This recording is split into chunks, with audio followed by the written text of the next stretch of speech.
Hi there. Over the next few weeks I'm going to be dismantling a Nikon F4, which is this model here, and I'm going to show you why in a minute, or read to you why I'm going to do it. For the time, it was one of the most complex cameras of its type. It's still a film camera, not digital or anything like that, but I'll read to you in a minute from a book by Brian Long called the Nikon Celebration. Also, it will take a while because there's a few parts, as you'll see in the commentary in a second. I hope you enjoy it. I'm going to enjoy doing it. This camera does still work, but it's a bit broken and a bit all over the place, so I'm not worried about it. I have got another F4 that I keep for my daily film use, as you might say, and I enjoy using it very much. The model you see here is what they configured as a E version, which is with a bigger grip at the bottom, so it gives it like 7 or 8 frames a second. With a 36 roll film as the maximum, it obviously doesn't take long to get through that. But I'm not going to get rid of the grip as such. I'm just going to show you the camera and how to take it apart and things like that, just as out of interest, really. Thank you very much. Hi, here's a little explanation of this book by Brian Long, a Nikon Celebration. It has a complete history of Nikon from the very start, about the 1930s, up to about 1992 or 3. This camera I'm talking about, the Nikon F4, is from 1985, as you'll see in this bit I'm going to read you now.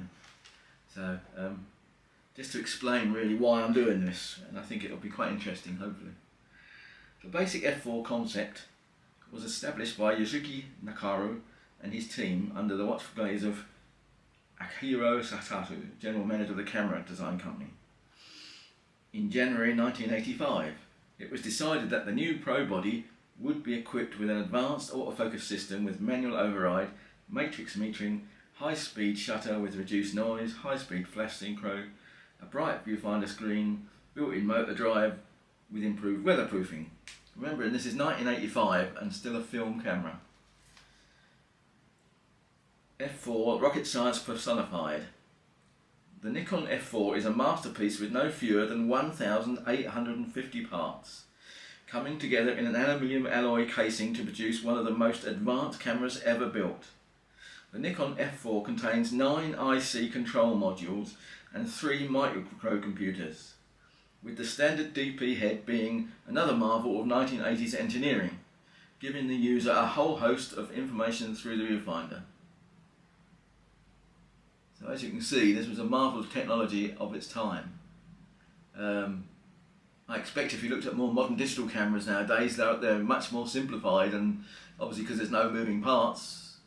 You've got to remember that in this there's the motor for winding on the film, there's the head itself which comes apart, which I'll show you, and that's got all the technology and stuff attached to it, like reading the viewfinder and things like that, and the metering. It's all built into the head. The shutter and the box mechanism is quite clever. I don't know how far I'll actually get with this dismantling of this camera, but I'll certainly have a look and have a go, and I think it just might be interesting to see what it looks like inside. I'll start off with the body and then maybe the head later on.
Now listen to the speed of the shutter.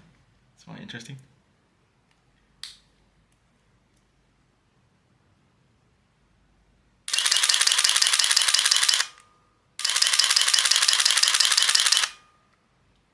That's a continuous high, continuous low, and quiet shutter. I don't know why it's called quiet shutter.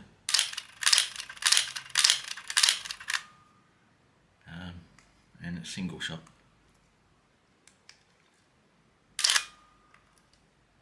Again, that was quite advanced for its time. You've got a shutter button here as well you can do.